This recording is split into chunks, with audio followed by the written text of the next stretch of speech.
नमस्कार दोस्तों, सार्थक भाषा यूट्यूब चैनल में आपका हार्दिक स्वागत है। मैं डॉक्टर पूजा लेकर आई हूँ एक नया विषय। आज का विषय है पार्ट 8, भीड़ में खोया आदमी। इसके लेखक लीलाधर शर्मा पर्वतीय। बच्चों, इस कहानी के माध्यम से लेखक ने बढ़ती जनसंख्या के दुष्परिणामों को व्यक्त करने का प्रयास किया है तथा प्राकृतिक संसाधनों की दिन पर दिन बढ़ती कमी को बताने का प्रयास किया है कि किस प्रकार से संसाधन कम होते जा रहे हैं। तो इस ओर भी लेखक ने ध्यान केंद्रित कराना चाहा है। तो चलिए चलते हैं कहानी की ओर। भीड़ में खोया आदमी। प्रस्तुत निबंध जनसंख्या वृद्धि और पर्यावरण प्रदूषण को ध्यान में रखकर लिखा गया है। मनुष्य यदि जनसंख्या वृद्धि पर नियंत्रण नहीं लाएंगे तो वह दिन दूर नहीं जहां हम सभी स्वयं इस भीड़ में और इससे उत्पन्न समस्याओं में पूरी तरह खो जाएंगे। इस कथा प्रसंग में उठाई गई समस्याएं समाधान की ओर अग्रसर करती हैं। यह विषय हमारे देश की खुशहाली और भविष्य के लिए आवश्यक और महत्वपूर्ण है। बाबू श्यामलाकांत के अनियोजित परिवार का लेखा-जोखा हमें परिवार के सुखी और संपन्न होने की दिशा में सोचने पर मजबूर करता है। मेरे एक अभिन्न मित्र हैं बाबू श्यामलाकांत। सीधे साधे, परिश्रमी, ईमानदार, किंतु निजी जिंदगी में बड़े लापरवाह। उम्र में मुझसे छोटे हैं पर अपने घर में बच्चों की फौज कर ली है। पिछली गर्मियों में मुझे उनकी लड़की के विवाह में सम्मिलित होने के लिए हरिद्वार जाना था। 15 दिन पहले आरक्षण के लिए स्टेशन पर गया तो वहाँ पहले से ही लोगों की लंबी कतार खड़ी थी। घंटों प्रतीक्षा के बाद मेरी बारी आई तो पता चला कि गाड़ी में स्थान खाली नहीं है। जाना आवश्यक था, इसलिए मुझे बिना आरक्षण के ही निकलना पड़ा। जब गाड़ी आई तो क्या देखता हूँ कि उसके अंदर तिल रखने को भी जगह नहीं और प्लेटफॉर्म पर चढ़ने वालों की भीड़ जबरदस्त धक्कम धक्का करने में लगी है। मेरे पास सामान बहुत कम था, फिर भी कुली की सहायता लेनी पड़ी। यदि उसने खिड़की से मुझे भीतर ना धकेला होता तो गाड़ी छूट जाती। लक्सर में मुझे गाड़ी बदलनी थी। किसी तरह खिड़की से बाहर कूदा तो क्या देखता हूँ, पूरी ट्रेन की छत यात्रियों से पटी पड़ी है।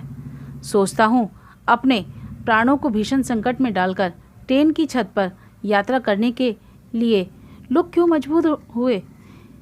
इन लोगों को रेल के नियम, व्यवस्था और अनुशासन का ध्यान क्यों नहीं है। हरिद्वार स्टेशन पर श्यामलाकांत जी का बड़ा लड़का दीनानाथ मुझे लेने आया था। उसे अपनी पढ़ाई पूरी किए 2 वर्ष हो गए हैं, तभी से नौकरी की तलाश में भटक रहा है। मैंने पूछा, अब तो जगह जगह रोजगार कार्यालय खुल गए हैं, उनकी सहायता क्यों नहीं लेते। कहने लगा, चाचा जी वहाँ भी गया था। पूरे दिन लाइन में खड़ा रहने पर जब मेरी बारी आई तो अफसर बोला, भाई नाम तो तुम्हारा लिख लेता हूँ पर जल्दी नौकरी पाने की कोई आशा मत करना। तुम्हारी योग्यता के हजारों व्यक्ति पहले से ही इस कार्यालय में नाम दर्ज करा चुके हैं। मैं सोचने लगा, जब एक छोटे शहर का यह हाल है तो बड़े शहरों में बेरोजगारों की कितनी भीड़ भटक रही होगी।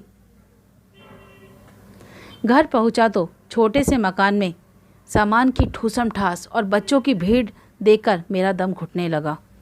मैंने श्यामला बाबू से पूछा, क्या तुम्हारे पास यही 2 कमरे हैं।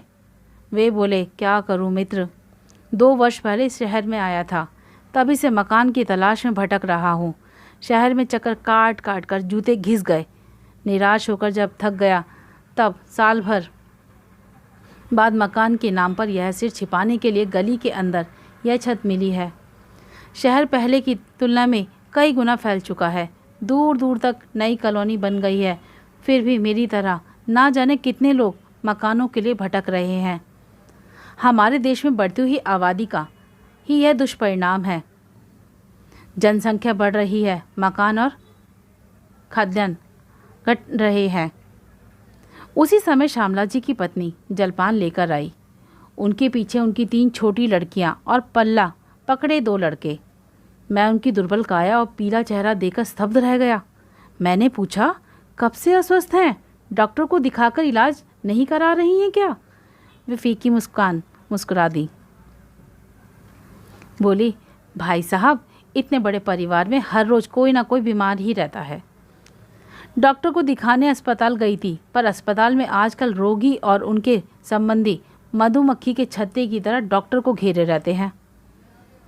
वह भी अच्छी तरह किस किस को देखें। आजकल तो ऐसा लगता है मानो पूरा शहर ही अस्पताल में उमड़ आया है। समझ में नहीं आता ऐसी भीड़ क्यों। अब यही देखिए ना, मेरी तबीयत भी ढीली रहती है। सोचा था कि विवाह के कपड़े दर्जी से सिलवा लूँगी। बड़े बेटे को दर्जी के यहाँ भेजा, लेकिन वह किसी भी दुकान पर गया, हर दर्जी ने पहले से सिलने आए कपड़ों का ढेर दिखाकर अपनी मजबूरी जाहिर कर दी। पहले ग्राहक का स्वागत होता था, अब उसे भी चिरौरी सी करनी पड़ती है। फिर भी समय पर काम नहीं होता। दुकानें पहले से कहीं अधिक खुल गई हैं, लेकिन ग्राहकों की बढ़ती हुई भीड़ के लिए वे अभी कम पड़ रही हैं। तभी बाहर से दूसरे बेटे सुमंत का हारा थका झुंझला स्वर सुनाई दिया। माँ, जल्दी से एक कप चाय बना दो, आज पूरा दिन राशन की दुकान पर लग गया। इतनी भीड़ थी कि लाइन ख़त्म होने को ही नहीं आती थी, फिर भी पूरा सामान नहीं मिला। मैं सोचने लगा, आखिर इस सब का कारण क्या है। मोहल्ले मोहल्ले दुकानें हैं, मकान पहले से कहीं अधिक बन गए हैं और बनते जाते हैं। रोजगार के अनेक रास्ते निकल आए हैं। रेलगाड़ियों और बसों की संख्या पहले से कहीं अधिक बढ़ गई है। चिकित्सा सुविधाओं का विस्तार हुआ है, फिर भी लोगों की आवश्यकताएं पूरी नहीं हो पा रही हैं। जहां देखिए भीड़ ही भीड़। यह भीड़ क्यों बढ़ती जाती है? क्या आदमी स्वयं इसके लिए उत्तरदायी नहीं है क्या? घर में बच्चों की भीड़ है। यह भीड़ भले ही हमें अच्छी लगती हो, लेकिन जब तक बच्चों के पालन पोषण की, रहन सहन की, शिक्षा दीक्षा की पूरी सुव्यवस्था ना हो, यह भीड़ दुखदायी बन जाती है। अस्पताल में भीड़ क्यों? क्या यह भीड़ किसी को सुहाती है? क्या कोई स्वेच्छा से अस्वस्थ होता है? नहीं, स्वयं कोई बीमार नहीं होना चाहता। बीमारी कुपोषण से, गंदे और संकीर्ण मकानों के दूषित वातावरण से होती है। यदि सीमित परिवार हो, स्वच्छ जलवायु हो और खाने के लिए भरपूर भोजन सामग्री हो तो बीमारी से बचा जा सकता है।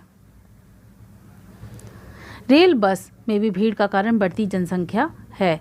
देश के अनुशासन पर दुष्प्रभाव पड़ता है। सड़क पर दुर्घटनाएं होती हैं। सार्वजनिक स्थानों पर नियम और व्यवस्था का पालन नहीं होता। जिस काम के लिए आदमी दफ्तर, कचहरी, अस्पताल, स्टेशन आदि स्थानों पर जाता है, समय, शक्ति और धन व्यय करके भी वह कार्य सिद्ध नहीं कर पाता। वह स्वयं भीड़ में खो जाता है। भीड़ में खोया आदमी शायद यह तो समझ ही जाता है कि बढ़ती हुई जनसंख्या का परिणाम है। मुझे अपने मित्र श्यामलाकांत को अब इस भीड़ का रहस्य बताने की आवश्यकता नहीं, क्योंकि वह स्वयं इस विपदा को झेल रहे हैं। ऐसा लगता है कि यदि समय रहते हमारा देश अब भी नहीं चेता और श्यामला बाबू की तरह परिवार बढ़ाता गया तो वह दिन दूर नहीं जब वह स्वयं इस भीड़ में और इससे पैदा होने वाली समस्याओं में पूरी तरह खो जाएगा। लेखक लीलाधर शर्मा पर्वतीय। बच्चों, मुझे पूरी उम्मीद है आपने इस पार्ट को पूरी तरह से समझने का प्रयास किया होगा, और यदि आपको यह पसंद आया है तो लाइक शेयर ज़रूर करें और मिलते हैं फिर अगले वीडियो में। धन्यवाद।